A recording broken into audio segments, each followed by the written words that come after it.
Hi, Mickey. Hey, Bob. You're speaking a little slowly, Mickey. Is this an impersonation of anybody we've heard of? Well, Bob, one thing we learned at the press conference I thought that was it, Mickey. that Mickey, at some point in the next hour, you are going to have to increase the velocity of your speech. But go ahead. Go ahead. is all there. He's just slowed down. I take it you're saying that Joe Biden did not pass his cognitive test on Thursday? About 0.75 speed. Mickey, now I'm about to prove that you're wrong. I'm about to play his worst moment in the press conference. No, Okay. I thought if you play him at 1.5 speed, he's fine. My point is, he's all there. He just slowed down. This is 1.0 I'm about to play. He totally passed his cognitive test. No. But this is the worst moment. You did see the really bad moment, right? It was one bad moment. Happens to me too. Okay. Well, let's actually listen because I have something to say about this. I mean, I'm glad you're giving him. What are you giving him? An A minus? A B plus? What? We could talk about it. I think we now know what he is. He's all there. He's reasonably sharp. He's the same Joe Biden he ever was, but he's running at 0.75 speed, which is fine. He has plenty of time. He's president. I also think if you compared, well, a couple of things. I mean, just to play devil's advocate. Yeah, he's up to the presidency for the time being, and but if I was going to play devil's advocate, I'd say, look, he relied to an unusual extent on written notes, especially in foreign policy. He just read statements. I assumed that those were the instructions from Tony Blinken. He just handed him stuff and said, read these, no improvising. But he used notes a lot. Sometimes he did riffs from like stump speech, and he was very good. And he reminded me that he can be very good as this kind of lunch pail politician who seems like an ordinary guy, and he cares about ordinary guys. That was all good. I do think if you looked at the speech that falls into neither of those categories, not reading, not regurgitating rehearsed riffs, his sentence structure is probably not as coherent as it was 4 years ago. That would be my guess. It's not horrible, but it can get fragmented. Now the really bad moment, and it happened early enough that I was worried. Like, if we have another couple of these, we're in trouble. But then he went the rest of the hour plus without anything. But the bad one was when he got into a sentence and he just couldn't get out of it, and he goes like, well, anyway. And the funny thing is, I don't think it would have been so bad. He did recover in the sense of remembering, broadly speaking, what he was talking about. He didn't lose track of what the subject was. He just couldn't get out of the sentence.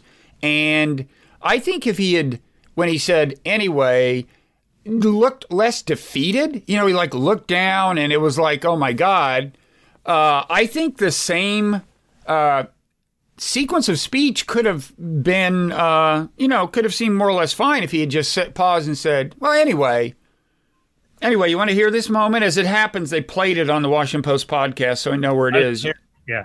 You want to hear it? So somebody's asked him about the filibuster, and here you go. I want to get things done. I want to get them done consistent with what we promised the American people. And in order to do that, in a 50-50 Senate, we've got to get to the place where I get 50 votes so that the Vice President of the United States can break the tie, or I get 51 votes without her. And so I'm going to say something outrageous. I have never been particularly poor at calculating how to get things done in the United States Senate.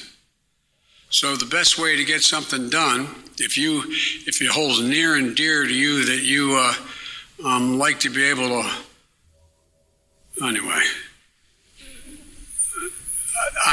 we're going to get a lot done. And if we have to, if there's complete lockdown and chaos as a consequence of the filibuster, then we'll have to go beyond what I'm talking about. Another reason. So, that's not like forgetting what the discussion's about, which is bad, which is. It's also possible that he was about to say something he knew he shouldn't say. So it's not that he forgot it. He was about to say, we're going to nuke the filibuster, damn it. And he realized he wasn't supposed to say that. So he cut himself short. Well, in any event, that should be his go-to line, right? Like he should have a line like, oh, I shouldn't put it that way. Whenever he gets lost in a sentence, right? He should have some innocuous sounding way of getting out of it. Even anyway would be fine if he just didn't look like, he had just done something horrible. If he also often senses that his mouth is running away with himself during the campaign, and he cuts himself short and says, well, I shouldn't go on and on. Yeah. So it could have been that too. He knows that he has a reputation as a motor mouth, and he's very consciously keeping it in check. Does not seem that difficult these days. But well, I also think he's become very conscious of the claim that he's losing it, and that hurts him. And that's why at a moment like this, he kind of looks defeated. And maybe it's why the moment happens in the first place. Maybe it's a little like stuttering where, the more self-conscious you are, the worse it is. I don't know. But yeah, well, it wasn't on balance. It's not time to invoke whatever amendment that is. 20th. You learned some other things at the press conference. Yeah. We learned first that this is in keeping with that he's not senile. He's smart enough to realize that pushing for gun control is a quagmire that will bog down his whole agenda, as it did in 2013. He very consciously did not go down that road. He basically said, sorry, gun control, you're not happening. I'm not going to push it. I'm going to push for voting rights and these other things. So that was very smart of him. I was, as somebody who hopes that parts of his agenda get bogged down, although only parts, I was hoping that maybe the gun control thing would distract him as it did in 2013. But he's too smart for that. So he's learned a lesson. That's and good. He explicitly said, look, you can only do so much. You have to focus. So that seems to be his plan. But, I mean, so what's he going to focus on? Infrastructure? I mean... the infrastructure bill, of course, is not just infrastructure. There's a infrastructure part, and then there is human infrastructure, Bob, which is another $1 trillion, which includes this checks to non-workers that have me so exercised. It looks it looks like they're going to separate them. There's going to be the real infrastructure and the human infrastructure, which is basically a bunch of liberal spending that of the sort that they've always wanted to do, except maybe pushing a little further. And they're going to have individual pay-fors. They do have to pay for them, apparently. And the real infrastructure is going to be paid with the corporate tax increase, and the liberal human infrastructure is going to be paid with ending the carried interest loophole, which I don't think is that much money. Not going to pay $1 trillion, and also individual rate hikes. And I don't know how. It depends whose rates they hike, I guess. Well, it's going to be the upper. It's going to be upper income. He's going to partly rescind the Trump tax cuts, right? Right. So at the higher income levels. Right. So I guess in theory it has to be over 400,000. You're right. Will that be popular? I don't know. They've limited the extension of the dole program that I don't like to 2025. And it's not in perpetuity. It just extended to 2025, which will make it go down easier. And supposedly the Democrats are raring to pass both of those with reconciliation. Never mind the Republicans. And that can happen with reconciliation, so the filibuster won't be an issue? I think it has to go by the parliamentarian, but I think they think that everything in there can be done by reconciliation, yes. So then are they so sated by passing these huge things through reconciliation that they stop and take a break, or is their appetite just whetted and they're driven mad with power and they go ahead and try to eliminate the filibuster and pass the rest of their agenda. I don't know about that. So then the big check from the right will be Manchin and Sinema, basically, if reconciliation will do it. That's what'll keep the main moderating influences on the next big piece of legislation. Well, I'm hoping that on some of these things that it's more than just Manchin and Sinema. I mean, are Manchin and Sinema the only people who would worry about recreating the old AFDC program? I would hope not. And the other thing is that, of course, the GOP has just been pathetic in failing to make that an issue. They're making everything an issue but that. And I don't quite understand it. It's not like there's a big lobbyist donor faction pushing for more AFDC. It must just be when they include it in these big programs that are generally popular that nobody has the balls to oppose it. Well, maybe it's also, as I've said, I mean, when the jobs aren't there is a bad time to push for workfare. I heard a thing on the radio today that I think Pennsylvania has the highest unemployment rate among blacks of any state in the country, and they said a lot of it is what happened to the hospitality industry during the pandemic. And, when you've got a situation like that where the jobs aren't there, there's just not going to be a lot of people on your side. And I personally think the only humane way to advocate what you're advocating in the first place is in conjunction with the government being the employer of last resort, guaranteeing you an available job. But in any event, that's not happening. I'm for that. There are actually three things. They have to run a full employment economy. They have to expand unemployment insurance, which doesn't cover enough people. So there are a whole lot of people who just don't have the quarters, or they're unemployed, they're looking for work, but they don't qualify for unemployment insurance. And then, yes, a guaranteed jobs program. You're right. It should be paired with that. But now, most of the questions at the press conference, it seemed like, were about the situation in the border. More, I'm sure, than Biden liked. Are you poised to congratulate Kamala Harris in being named, being put in charge of that? It's funny, the week, a couple of days before that happened, there was a story about how the White House is urging all federal agencies to refer to the current administration as, quote, the Biden-Harris administration. But apparently when it comes to border security, they want it to be known as the Harris administration. And I'm not sure we should congratulate her on this. No, it sure looked like she's being handed the bag of whatever. The booby prize, whatever. But there's another theory on that, which is from Mark Krikorian, who thinks that they figure only Harris can pull off the toughening of policy that they know is needed. So only Harris can get the liberal interest groups in line for a restoration of some of Trump's policies. I don't know about that. That seems a little optimistic. One thing we did learn one of the great mysteries of the Biden border push is what does he want? Does he want just to keep it under control and eliminate what he considers the inhumanity and treat the get the surge down, stop people from coming and handle those who come humanely? Or does he actually want them to come? Is he actually pro? I don't think he wants them to come. I thought it was clear he wanted them to come. He says they're like his Irish ancestors in the coffin ships. When did he say that? Did he say that in the press conference? In the press conference. He thinks that they're, which in some senses they are, just like Americans who came looking for a better life when his ancestors came, and they should come. And they should apply for amnesty on his loosened up criteria.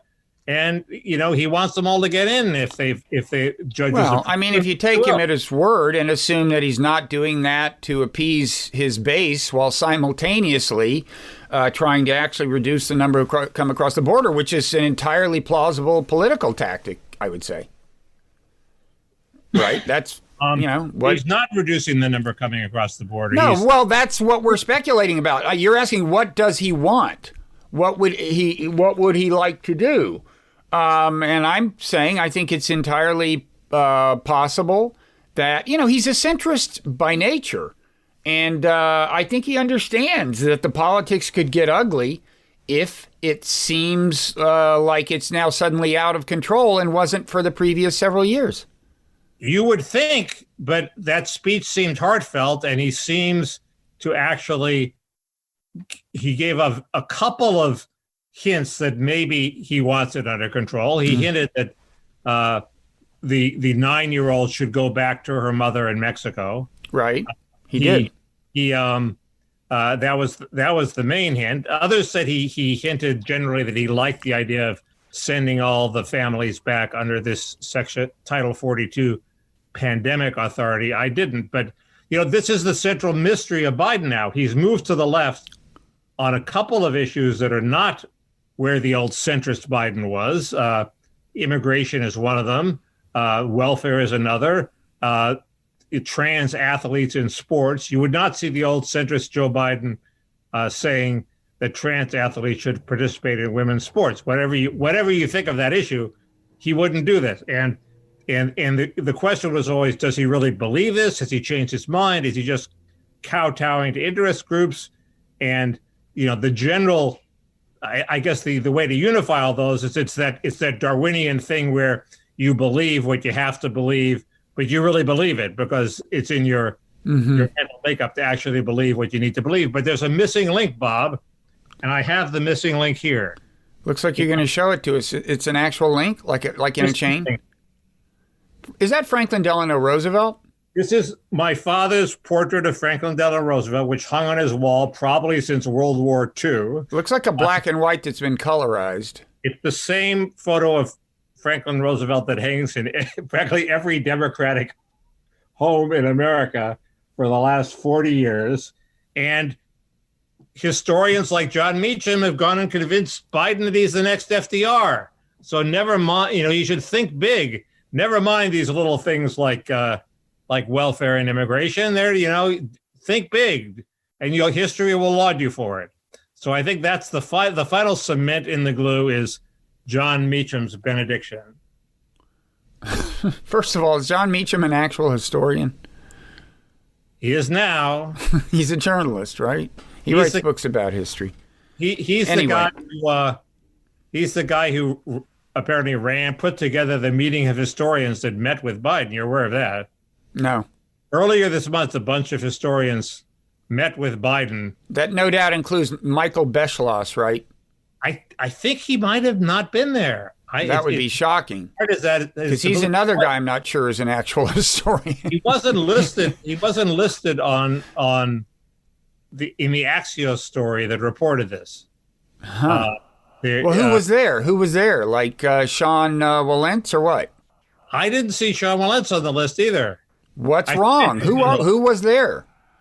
I can call it up on Axios, but I'll have to do it. Okay. So anyway, so your fear is that they've convinced him to go big. They've convinced Joe to go big. The gist of the Axios story was they convinced him to go big. But what is big in this context? How big can he go? I mean, infrastructure bill, that's about all he can get done, right? No, you can eliminate the filibuster. You can pass this massive voting rights bill. You can pass immigration amnesty. You can. Well, he can't even eliminate the filibuster without Joe Manchin, and so it's not like he has that choice. And so far, he did say he would. What he did say, I think, in the press conference, right, that he would like to go back to the system where you actually had to keep talking during the filibuster, which would be something. Right, and he hinted that if McConnell scorched the earth, he would go all the way. And this is all a kabuki where they're gradually convincing themselves they have to. But admit it, you are paranoid and pre-scripted. But at the bottom of your fears is that they will pass immigration legislation, once they're liberated from filibuster constraints, and you will concede that you are paranoid, right? No, that's what they're talking about doing. And the problem with the immigration legislation is that it's permanent. You can't reverse it. A tax bill, it doesn't matter. It doesn't bother me if they pass. So that is your fear. Pass election law without the filibuster. That doesn't bother me because that can be reversed. I withdraw my conjecture that this is a manifestation of your paranoia. But for the record, you would agree that you are paranoid, right? Yes, but I happen to have been paranoid about something that was actually happening. I thought wasn't going to happen when You know, Mickey, they didn't get a big majority in the Senate, but they have no majority. They have the smallest possible majority, and they're still going ahead with it. You know, paranoids are famously bad at distinguishing between things that are valid fears and things that are not. And you've already admitted that you're paranoid. So I'm not sure we should accept your judgment as to whether this is a valid fear. Well, all I can say is at the press conference, he ditched gun control. He did not ditch immigration. Okay. Now, speaking of gun control. And it's also a very, very bad atmosphere for any sort of bipartisan compromise because people are streaming across the border uncontrolled, that it's only going to get worse. And so the hopes of getting a bipartisan bill a big bipartisan bill are virtually nil. So their only hope is to get rid of the filibuster. Now, speaking of gun control, there's been yet another mass shooting, the Colorado shooting, which was the context for the gun control question, I'm sure. So what do we know? Have you learned much at all about the background of this shooter? I mean, his family were refugees from Syria. I guess they came when he was very, very young. Preschool, probably. Is that right? He validates all the concerns about the refugee program, bringing in people who are going to do us harm. But doesn't he seem to be actually mentally ill? Yeah. Well, I mean, in a certain sense, all people who do this are, I guess. But isn't somebody's brother, somebody say he's schizophrenic or? I don't know. I get the impression he's a mentally ill Islamist who may have been motivated by. I don't think there's any evidence of the Islamist thing that he's a jihadist. Have you seen evidence of that? Islamophobia. I don't see any. I didn't see any evidence of. No. Here, you want to know the strangest thing about his background? Is that we don't know anything about his background. I mean, normally, as soon as this happens, people go into their social media feeds and tell you all about him. Apparently, unless he deleted his social media feeds, I am forced to infer that he basically wasn't on social media, and that, for somebody his age, is a sign of true social alienation. Like, you are not socially integrated if you're that age and don't have a social media history. I don't know. I think the police are very reticent, perhaps. No, but usually this is crowdsourced. This is crowdsourced. They find the shooter's name, they find their Facebook feeds, blah, blah, blah. There was none of that this time. I am left to conclude that maybe he was so far from being socially integrated that he wasn't even on social media. Maybe I'm wrong. Maybe somebody has found some stuff. But he certainly dressed the part of being, well, yeah, he didn't. Yeah. Anyway, alarming. So that's 2 in what? 2 weeks? 2 in 2 weeks, 2 in 3 weeks. But I'm having a Joe Biden moment. I forgot what the earlier one was. The massage parlor. Oh, yes. Oh, yeah. Different kind of thing. So, now what else can we talk about? You did. I mean, I don't want to pick on Joe Biden, but did you see the video of him tripping on the stairs 3 times? Yeah, I want to defend him on this. That was a non-story, but the contrast with the way they covered it versus the way they would cover Trump is a story. Yeah, Trump walked down a ramp slowly, and it was two days of solid media coverage. But I will say, look, first you have to admit, I mean, for our younger viewers, okay, there was a president named Gerald Ford, famously clumsy. On Saturday Night Live, Chevy Chase used to do this imitation of him, and he would just stumble repeatedly. I have to admit, this did look like Chevy Chase circa 1975, but his excuse is, you know what his excuse is? I forget. It was something pathetic. No, I don't know what he said, but I'm telling you what the good excuse is. He made the mistake of trying to show his surprising vigor for a 78-year-old by kind of trotting up the stairs. I have a message for 78-year-olds out there. Do not try to trot up airplane stairs. Nobody expects you to. You're 78. But that's what he tried. That's what got him into trouble. And then when he recovered, he tried to do it again. If you have a knee problem, you do that all the time, climbing the stairs, because your meniscus gives way. Is that true? You know, it's funny you should say that. I had part of my meniscus removed these many years ago. Let's see. It's 25 years ago, and I thought it was going to catch up with me sooner than this. It supposedly comes back to haunt you. And then, they realize after doing all this stuff that it's not a good long-term strategy. After your career in the NBA is over, you get crippled in later life? Totally. That's no fun. In fact, I believe Bo Jackson's career was cut short because he had earlier, I'm not sure that was cartilage removal, but he had earlier had a surgery and it came back to haunt him. And that is, of course, the reason I'm not in the NBA right now. No, I understand. Everybody knows that. So there are other things to talk about, although we're approaching the what everybody fears, which is Biden is so boring that there's nothing to talk about. If I didn't have my 2 hobby horses, I would be out of business. Both of which I regret to remind you we have covered already. Right, I know. We hit both of them. Mm-hmm. So I was ratioed. That's always good. Want to tell our older viewers what that means? You tweeted something and you got a lot of replies, a high ratio of replies to likes or retweets. Yes, meaning basically that there's a massive negative reaction. And what had you said to trigger this? There's this Georgia voting bill, and the Democrats are making a big deal of it. And the issue it does a whole bunch of things. It restricts absentee ballots. It restricts drop boxes. It makes ballot harvesting. Oh yeah, and you said what's so bad about denying people water when they're in the summer? When they're made a big thing about this bill criminalizes giving people in line water and snacks. Well, it does. This Georgia bill. The worst thing in the bill, criminalize. That it just seemed to me. Well, you got to admit it seemed to me. It seemed to me that it was like a Minnesota good government thing where you prosecute people for serving cookies at coffee classes. Okay, it's excessive worry about people interfering with people in line. And it was pointed out to me then that, no, people wait 8 hours in line in the 90-degree heat. Some of them need water. Go ahead, Bob.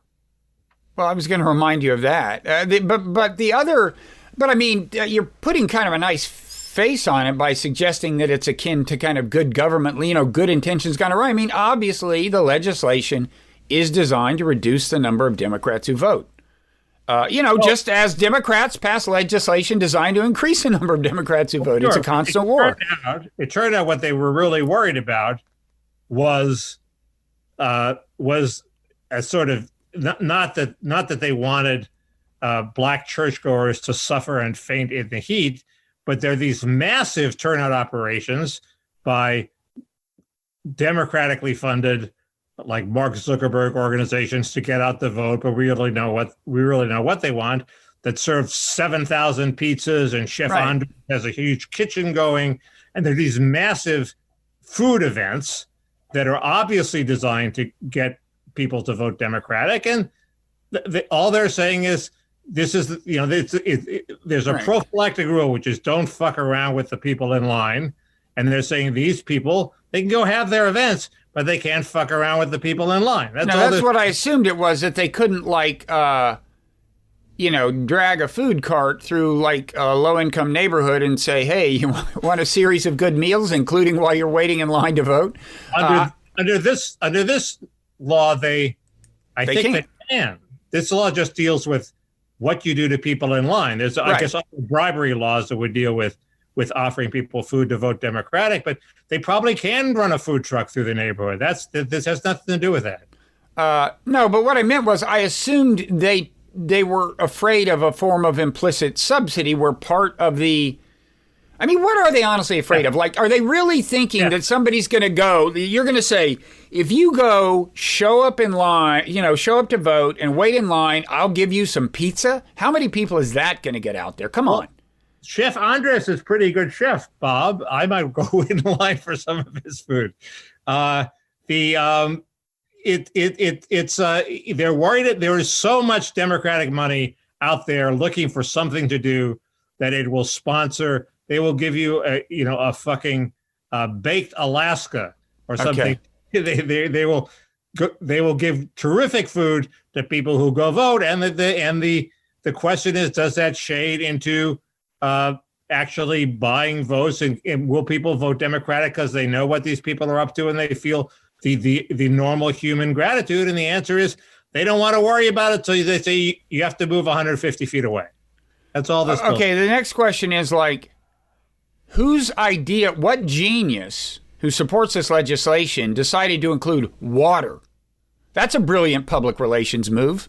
It was probably ill-advised, yes. Yes, you might say. Maybe even the food, but water was ill-advised. I think it's justifiable, but it was. You think it's justifiable to say nobody can bring you water? Because they can't leave the line, Mickey.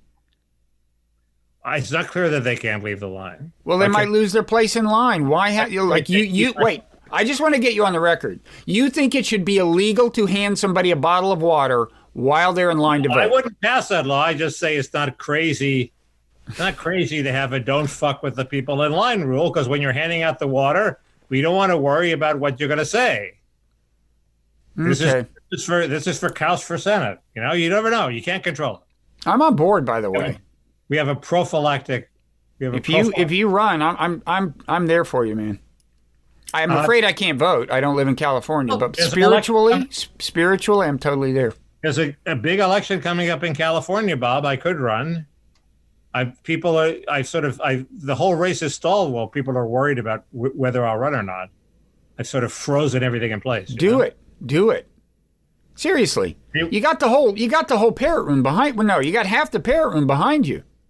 I have half the That's nearly 400 people, several of whom live in California. I say you should do it. Podcast and there were, I had at least half of the podcast I was on was for me. Oh, you were just on this right-wing thing, Ricochet. You taped this morning. It's getting to where like I've got to work around your media schedule, right? So you taped the Ricochet podcast. Who were you talking? What right-wing kook were you talking to? I was talking to any right-wing kook. I was with the James Lilacs, Peter Robertson, and Rob Long, all of whom are reasonable people.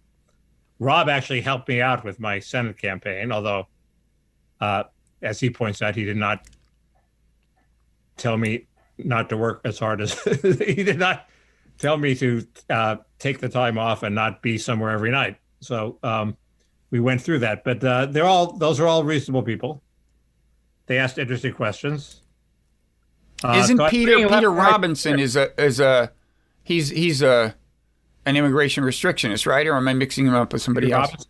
Robinson? What's the name of the guy? Who's the second guy you mentioned?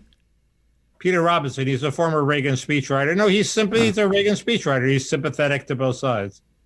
Okay. I think he ultimately is at the moment for restrictionist. But he asked me what would I. He said a perfectly reasonable question is what would it take for me to get to amnesty? So I think he's a standard Republican, but he asked good questions. He asked why California was so democratic aside from the immigration, and that's an interesting question. And there's something about urbanization aside even from self-selection that makes people democratic? In other words, I have this idea. Obviously, liberals go to cities. Okay, so cities are more liberal. That's one phenomenon. But the other phenomenon, if you move to a city, does that make you more cosmopolitan and democratic? You have this idea. You believe in monogamy. You move to the city. Pretty soon, you're in a threesome. You've thrown your church over. Yeah, it produces liberalization. I think there's something to that too. You're in a town where gay people don't have to hide in the closet, so you become sympathetic to gay rights. The standard thing. Could happen. Anyway, that was an interesting question. But anyway, I bring left and right together, Bob, so I could get dozens of votes. I think you should run. I think you should.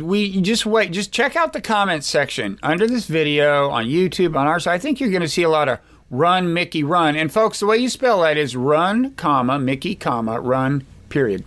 That's what we're looking for in the comments section. To be governor, it would be fun to run because it's going to 150. It's going to be a zoo, 150 candidates. Okay, the problem is being governor actually involves being able to govern, and that involves executive skills that are not involved in being a senator. I ran for senator for a reason, which is I don't have the governor chops, I don't think. Second is So wait, Mickey, if you're saying you don't have administrative skills, if you're saying that like right now, you're kind of helping the Oppo research campaign to the other side. You realize that? I know this clip is going to come back and haunt me. Oh my God. Yeah. It takes a lot of skill to manage a big government bureaucracy, and it's not clear Schwarzenegger had them, even if when his heart was in the right place. Right. And so it's a tough job. Yeah. What did he have that you don't have? What did Arnold Schwarzenegger have that Mickey Kaus doesn't have? It's good. You could get elected. I'm doing push-ups. I'm approaching a Schwarzenegger level of. Many people have made that comparison. Body fat density, whatever it is.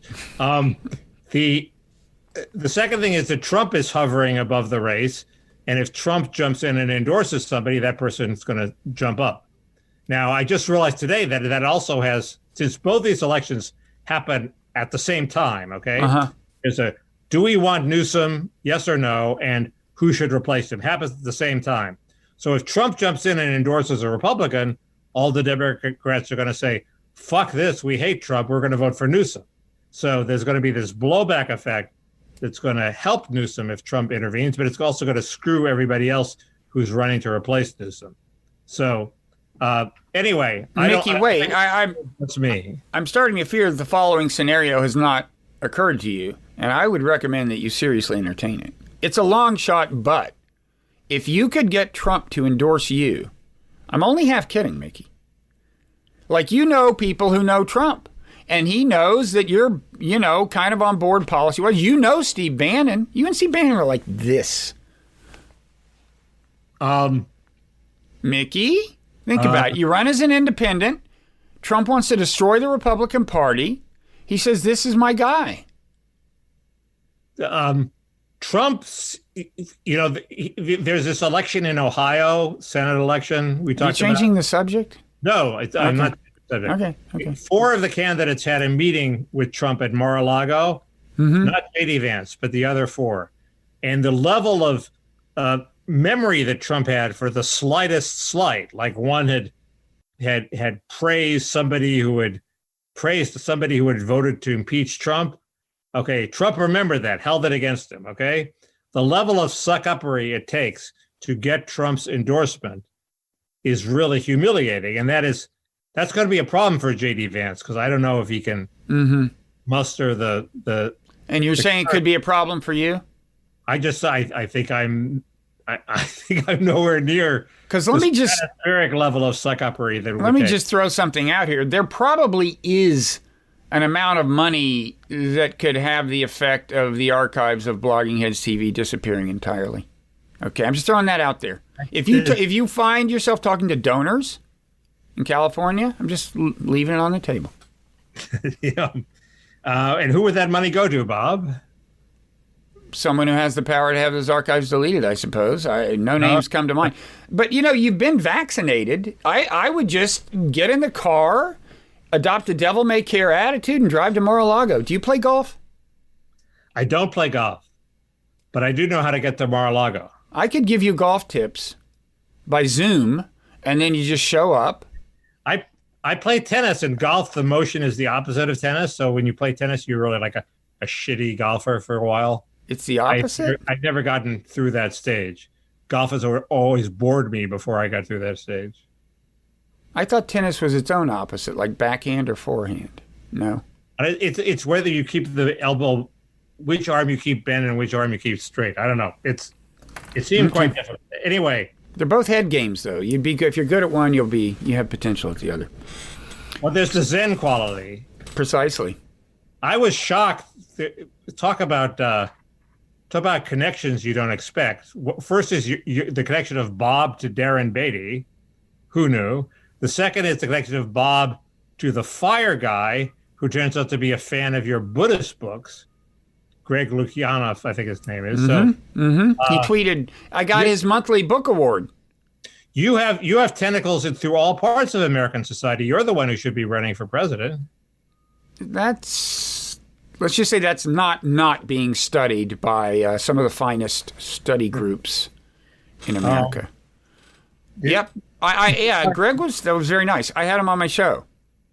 So it's probably just crass payback for that, but I approve of his work, but neither of those are people that are welcome on the left. Yeah, but but that's just because of the way, the whole kind of cancel culture and social justice warrior issue has, played out. It's not that he's like a right-wing guy, I don't think. Is he? Luciano? Yeah. I don't know. Now do Biddy. It is like he's a right-wing guy. Well, he's just total Trumpist. Yeah, but he's not giving me awards. I just had him on my show. That's all I know. In fact, when I emailed him like a couple months ago and didn't hear from him, I wanted to have him back. But, he is you should hear him go on about how cognitively impaired Biden seemed at the press conference. He's just going on and on. I mean, of course, on the Bannon show, they played what I just played of the press conference over and over and over, and it just doesn't work that well. It's just audio, but they're into it. They're deeply into it. Anyway, I have a diverse array of people I've spoken to. So, speaking of Twitter, now you know what else? Wait, you know what else came through at the press conference? Biden confirmed we're not going to be out of Afghanistan by May 1st, as I believe I predicted weeks ago on this very show. Is that right? Do you recall that? No, but I'll give it to you. So it's now 1-1. Trump abandoned a deal that his predecessor had agreed to, the Iran deal. Biden is not complying with the terms of a deal that his predecessor agreed to, getting out of Afghanistan by May 1st. I will, in defense of Biden, say that it's a lot harder to get out of Afghanistan by May 1st. Not that I'm defending the position, but it is harder to do that than it is to just stay in the Iran deal, which involves precisely nothing. Here's go ahead, sorry. That's it. There's other foreign policy stuff going on, but go ahead. I'll get back to it. Biden said the most, he sort of went along with the question and said the most dangerous area of the world is North Korea. And Alan Donaldson, who you probably disagree with on a lot, said, no, that's wrong. The most dangerous area of the world is Taiwan right now. And that seems to be the case. Would President Bob Wright just not defend Taiwan? Chinese attack, they launched their planes. What do you do? I have not yet made my cabinet selections.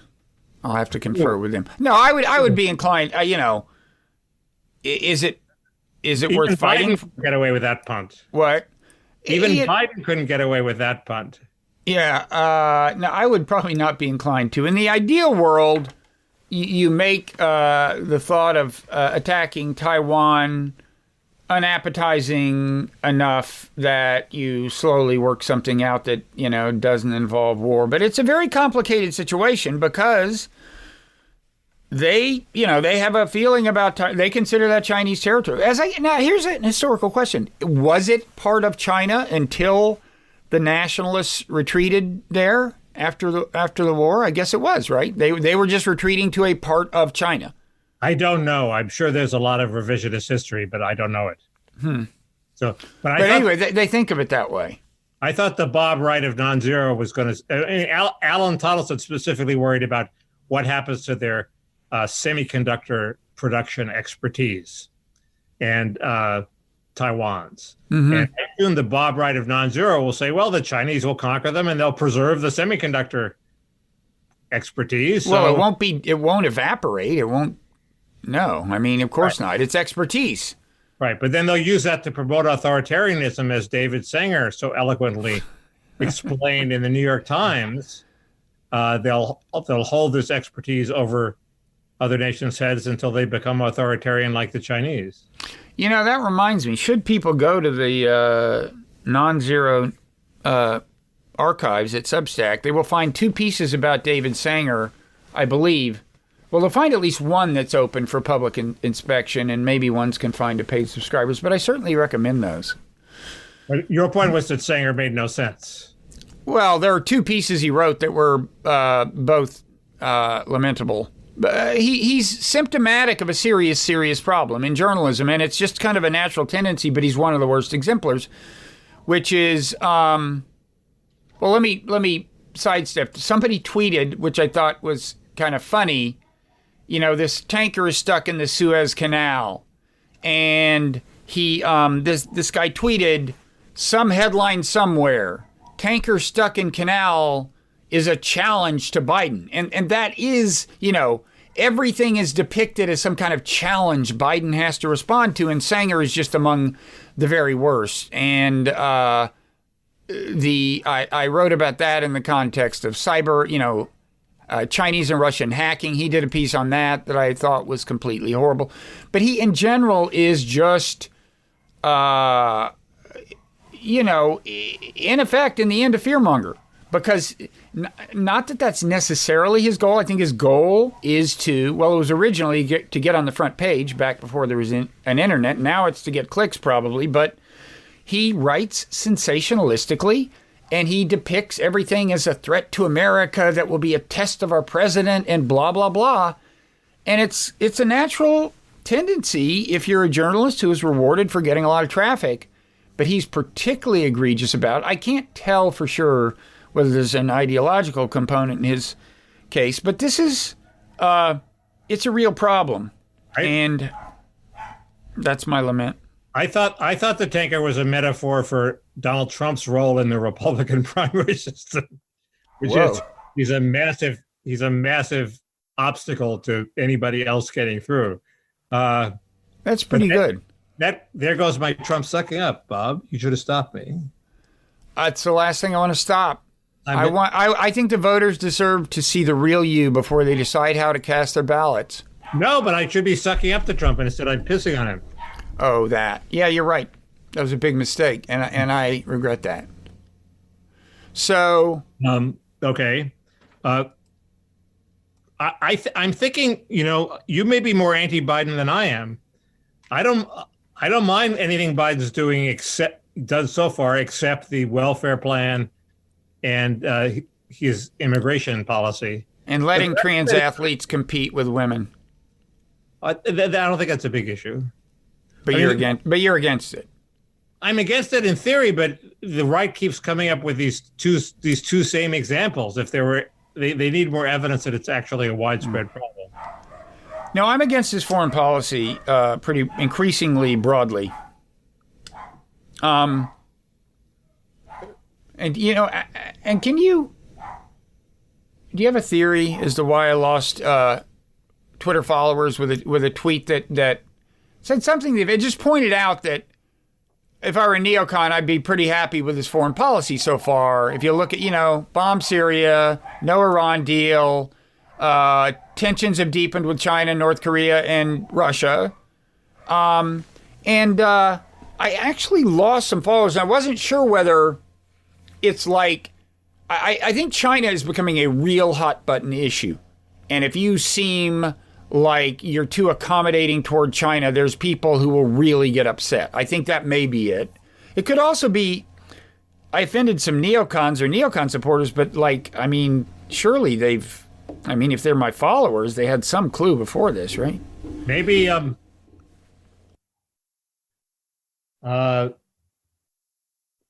maybe the Chinese are using their nefarious authoritarian techniques to strip you of followers. Now I see what a mistake it was for me to buy a Huawei smartphone. Yeah, there you go. That's how this happened. I think it's the standard stupidity of Twitter, which is every time I tweet something that was against Trump for a while, at least there, I would lose followers. So you're in the same situation with Biden. People are just pro-Biden. They want you to be on Team Biden. You're not on Team Biden. Speaking of teams, you want a good talking point for Team Trump? Sure, now that I'm sucking up to him. This is in the realm of Biden foreign policy. So this week, and we recount this in today's issue of the Nonzero newsletter, the Week in Blob issue. So Tony Blinken threatened to impose sanctions on German companies for participating in this gas pipeline that's going to bring gas from Russia to Germany. Now, the pipeline's almost done. It's a little late to stop it. And I would just point out, now he is authorized to do it. Congress years ago passed a thing authorizing a president to sanction companies involved in that deal, which is kind of amazing if you ask me, like it's any of our damn business. But they did. But here's the interesting thing, Mickey. Donald Trump, who supposedly has no regard for our allies and lives in fear of offending Russia, did, under the authority of that legislation, sanction a Russian company, but did not sanction German or other Western European countries. Now, the Biden administration, which is supposedly going to make amends with our allies, is threatening to sanction German companies. And what's your explanation for this? Tony Blinken is out of control. He's I don't know. I mean, look, they are under pressure from some in Congress to do this, which is fascinating in its own right. Again, what business is it of ours? I would think this is a show to keep the anti-Russia forces happy. Well, then sanction some. I'm sure there's more Russian companies you could find who had some marginal connection to this. If it's token, do that. I mean, this is crazy. Blinken is totally out of control. Here's the question. Does anybody in the Biden administration, including Blinken, really think it's a big deal that Russia took over Crimea? I mean, it's a little like us taking over Texas, right? No, it is. I mean, it is and it isn't. I mean, it is clearly a case of transborder aggression in violation of international law. It's bad, bad, bad. Now, the part of it that people don't usually know, the historical part, is A, most people in Crimea are totally happy with it because there's a very long-standing connection to Crimea. I mean, let me make sure I've got this right. Until Khrushchev, I think Crimea was within the Soviet Union, part of the Russian Republic, if I've got this right. In any event, it was Khrushchev who I think transferred Crimea to Ukraine. Okay, so there's a ton of Russian speakers, there's a ton of pro-Russian sentiment, and in fact, historically, for a long time, I believe, even well into the Soviet Union, in the Soviet era, I believe it was part of Russia. I'm not saying that to excuse what happened. I am, as an international law obsessive, I oppose violations of international law. This was a completely clear-cut one. But there is that political backdrop. At some point, the equities, if the Soviets stupidly make Crimea an independent country and then 2 weeks later change it, and it's been in Russia allied for a long time, and 2 weeks later they change their mind, Bob Wright pops up and says, wait, this is an international boundary now. It seems absurd. So this is approaching that. Well, wait, it had been an international boundary since the Soviet Union broke up in the 90s. Right. Well, that's a pretty long time. I'm sorry, I'm a stickler on this. Okay. I'm a stickler when the U.S. violates international law, which is all the time. And I'm a stickler when other people do it. What about Guantanamo? What about it? Is it ours? Oh, the base? Well, I think technically, technically, we have the right to have, but we have, and we're not giving it up. I mean, technically, it was a lease arrangement. Is that right? No, I have the faintest idea. I can't know. I'm going to farm this out to my Guantanamo advisors. Similar in that probably the international law is against us, but we're not giving it up. So fuck international law. Same with Crimea. Okay. Yeah, I don't favor that sentiment. Now, I also, of course, believe that, again, I'm not defending what Russia did, but in terms of what went into, if you look at the series of events that led them to go into Crimea, they were not entirely hallucinating to think that we had interfered in Ukrainian politics and wound up, in a sense, abetting what could reasonably be called a forceful removal of a democratically elected president. You're way too Russia hawk. I didn't know I was dealing with a Russia hawk. Next, you'll be giving out cookies on the Maidan. That's it. People in voting lines, Ukrainians in voting lines. I'm going to bring them food and water. There you go. If only we had Governor, whatever his name is, in. Hey, they're both named Georgia, right? I mean, they're both around Georgia. It's eerie. No?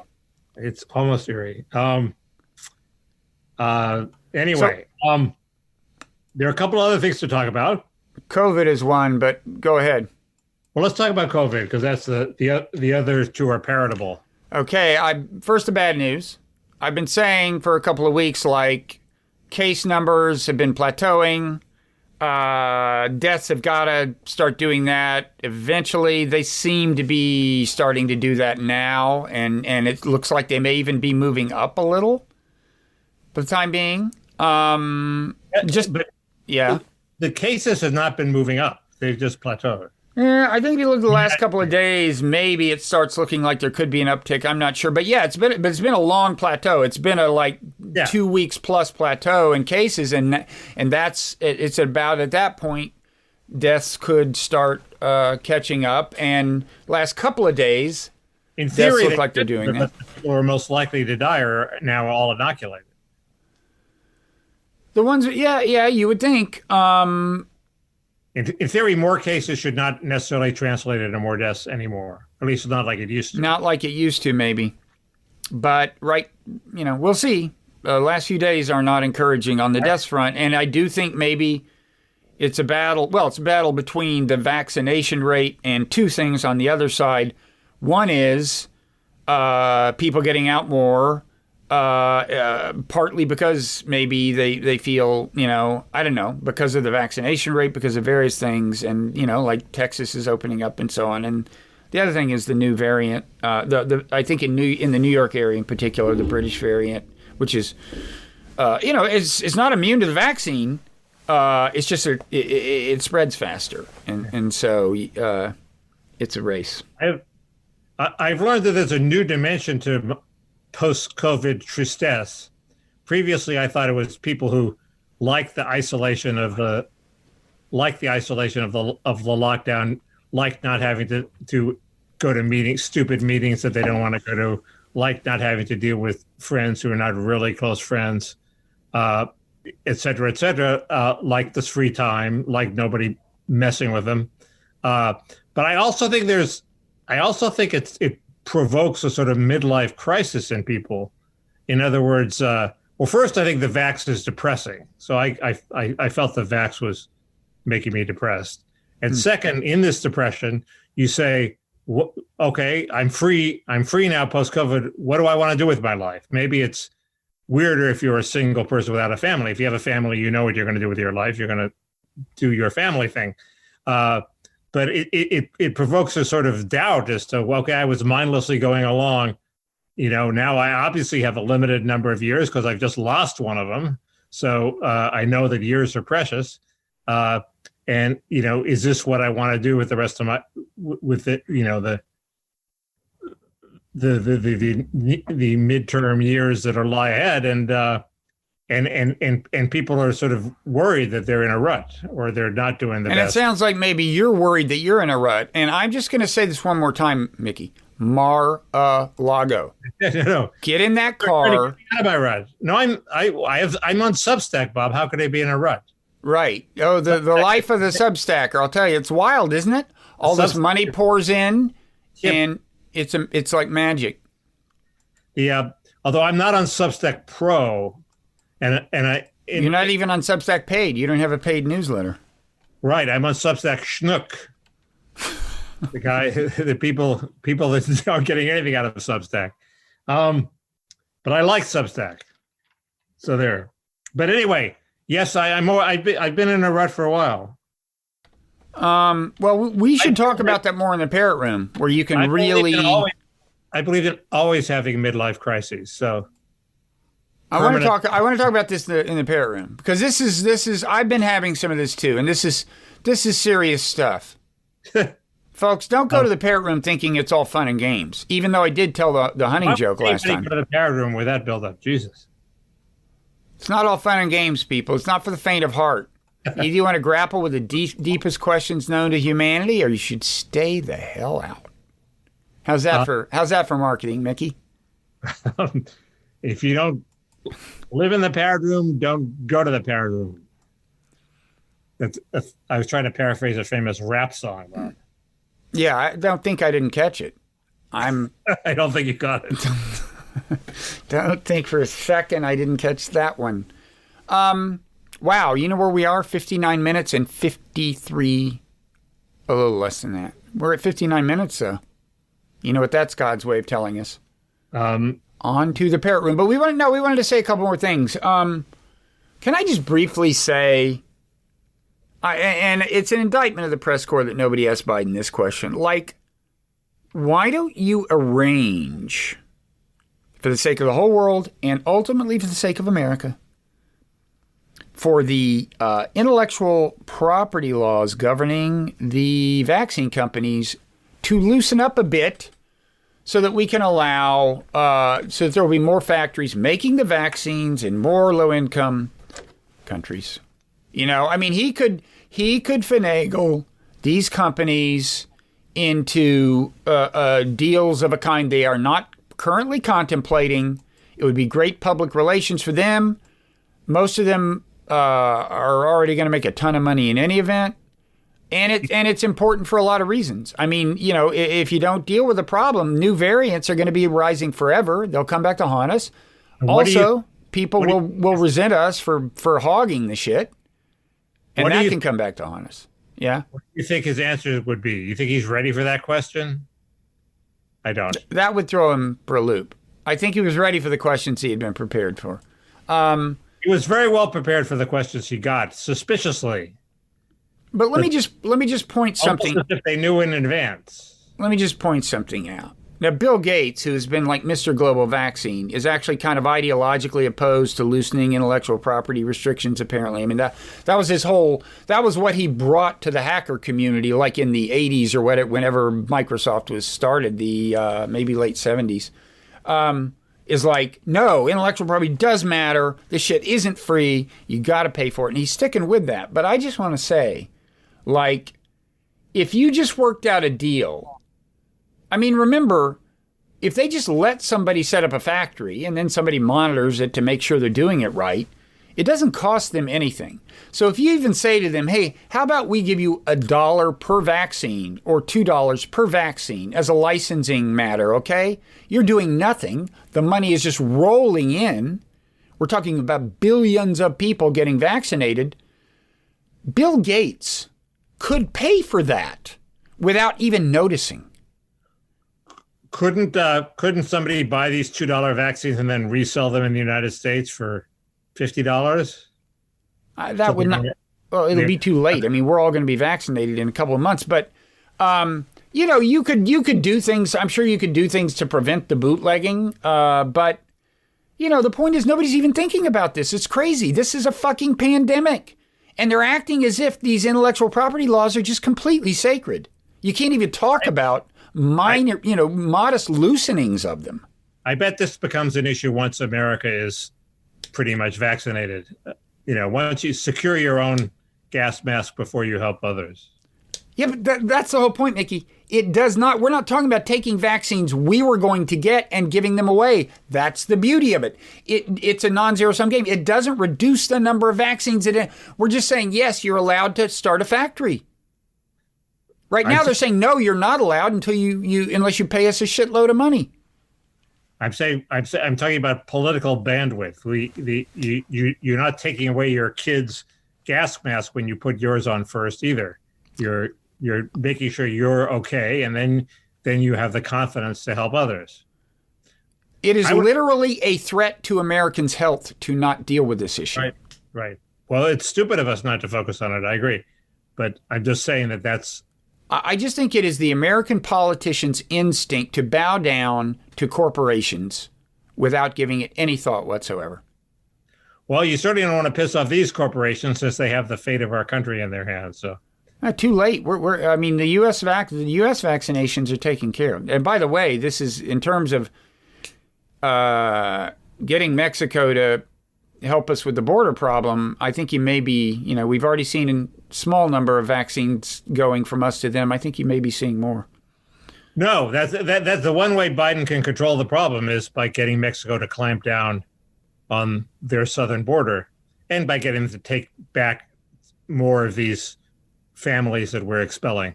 Plus, Kamala is going to end poverty in Central America. right, and that. But for only 4 million vaccines, we got them to take some action. So imagine what more vaccines could buy. Yes. Yeah. That's possibly. But we're not through with it. We're not through with the vaccinations because you have to get to 75%. We're nowhere near that. And the last 15% are obviously the hardest ones to get because they're people who don't want to take it. So we're about to enter a long, dreary period where we try to talk to vaccine-reluctant populations and get them to. Sure, but it's not a vaccine supply problem. It's a rate problem, and we seem to be stuck at 2.5 million a day. It was growing, Right. And I don't know why we can't continue to expand it. I bet it's because we're running into we don't have enough takers. No, I don't think that's it. I think it may have to do. I mean, first of all, you only have so many people who are already trained at giving inoculations. Presumably, you can train more and somehow license them or something. I don't know, but it should, in principle, you should be able to increase. It seems to increase the rate forever, and we might as well establish that infrastructure since there may be new variants that require whole new rounds of vaccination. So there. So that's all I have to say about the world, except for the many fascinating things we'll say in the Parrot Room. I was terrified when they were going to use vaccinators trained by Sean Penn's organization to vaccinate people in California. In fact, that doesn't seem to have happened. So I'm not sure I'd trust. No, certainly not Sean Penn himself. No, he might be a little shaky. You gotta have a steady hand and a little aggressive, perhaps. But anyway, I'm not looking forward to the period of trying to talk people into taking the vaccine. I think Chef Andres should maybe shift some of his resources to providing a big, delicious meal to anybody who gets a vaccine. I agree. Good use of his time. I mean, we'll see if it's a problem. It could be that a number. I mean, as of now, apparently, what is it? 50% of Republican males say they don't want it, something like that. But, as more people get it and more people they know get it and don't die and don't get COVID and so on, you never know. The number could change. If it's all the Republicans, maybe Chef Andres is not the guy. Not the guy. But here's one of the dilemma. One of the weird things is, okay, African Americans are historically paranoid because they were experimented on in Tuskegee, and there's totally legitimate paranoia. And then there's also the objection that the whites are getting the vaccine first. Well, those are sort of in tension. If the vaccine is a good thing, then why don't you take it yourself? So at some point, you would think that would hit home. That, hey, the whites have all gotten it. How bad could it be, right? Unless you think the whites are going to substitute a bad vaccine for the one that they got, which is, I guess, where Johnson & Johnson comes in. But no, the big suspect, the one with the biggest reputation problem is AstraZeneca. They kind of screwed up on the latest data release, but it turns out they have like an 85. For people over 65, this American test gave them like an 85% efficacy rate. I thought the conventional wisdom was that the EU had been too paranoid in terms of blocking AstraZeneca. Well, I think the EU is mainly complaining that Britain hasn't exported as much AstraZeneca to them as they had promised. I don't know. I don't know what they're. That's the overarching issue between the EU and Britain. I don't think so. I think there was a bureaucratic fuck up in terms of approving it or distributing it or something. Anyway, there could be that as well. So we should go to the Parrot Room. We should make our promotional pleas. Can I make, so first of all, I want to beg people to rate and review the Wright Show, which I've never really gotten down on my knees and begged. There are podcasts who ask you to do that every time. I've done thousands of these. I basically never ask. But I'm actually asking. You can review it on your podcast app. Most apps let you, or you can go to iTunes if that's not your app, and that's apparently where the most influential rate and reviews happen. And this is the Wright show, by the way, notwithstanding the presence of Mickey. Can I mention that you're not the king of branding? Have I mentioned that before? Hey, you know what I was called on Twitter today? One of America's alpha minds. No. But would you tweet that after we get off the air? No. What I was called was the Podfather. After somebody noted, there was a tweet about my having been doing this for a long time. I'm sorry to say they didn't mention that you co-founded Blogging Heads TV. There's no fucking way that you're the Podfather. We know I didn't say I was. You talk about bad branding instincts. You're supposed to just let something like that go, Mickey. When I say I was called the Podfather, you're supposed to just go, oh yeah, sounds plausible. You may be the Vlog Father. I'll give you the Vlog Father. But the Podfather is how many continuously running podcasts go back to 2005? Name one. A podcast? A podcast. Well, there were hundreds in Silicon Valley. There's the guy who invented podcasting. Who would that be? Get his name. I was on a panel with him once. He's a very smart, very self-satisfied Silicon Valley guy. Does he have a podcast today? I'm sure he had a podcast then. No, and my question is, who has one today who has been doing it continuously since 2005? I'm sure he does. I'll find out his name, but it's. I'll bet it's not Podfather. He's famous. Anyway. You know why? Because I'm the Podfather. Okay. Oh well. So wait, a lot of things. You have the Nonzero page. You have the apocalypse. I know. Okay. One of the things we'll talk about in the Parrot Room is I'm writing it down. We're going to talk about my branding problem in the Parrot Room. That's one of many reasons that if people want to go to patreon.com/Parrot Room, they can gain access to the show we're about to tape, where we really cut loose. And by the way, now in our archives, which you will have access to, should you become a patron, there is the bear hunting joke in last week's Parrot Room, and that's just one of many things. We're going to also talk about we're too old to have midlife crisis. What are we calling these? End-life crises? Our end-life crises? Oh, please, Bob. I don't want to go to... That's a little too grand? I don't want to go to this Parrot Room now. Gee. Pre-end life?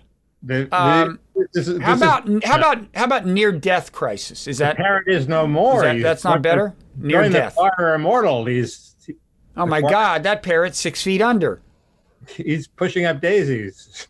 That's the other thing. We're going to have a ceremonial burying of the parrot in the Parrot Room. Another reason to sign up. Oh, also, I want to talk about this thing. The Journal of American Medical Association editor placed on leave following racial controversy. Okay. Do you know about this? Don't know about it. It involves a tweet. Yeah. And a podcast, I believe. I have a New York Times libel to talk about, and this program to give a guaranteed income to people of color, but not whites in Oakland. How about that? Boy, would I pay for that. I also may talk about the way the laundering of the neocons and the way that's finally paying off. Okay. Cryptic, is that suitably cryptic? Suitably cryptic. And then who knows what else? You'll probably burst into song as usual. Maybe we'll find another joke to tell. Yeah, I doubt it. Never mind. Okay. So, and plus your newsletter is called Kausfiles. Mine is called Nonzero. Conveniently, oh no, your Twitter handle isn't Kausfiles. It's at KausMickey, and mine is Robert Ryder. And I think that's it. An hour and 14. Jeez. And that's just the free version. Amazing. Okay. Run, Mickey, run. Okay. See, I can't even get the parrot on my side. It's pathetic. The parrot will have a change of heart in the Parrot Room.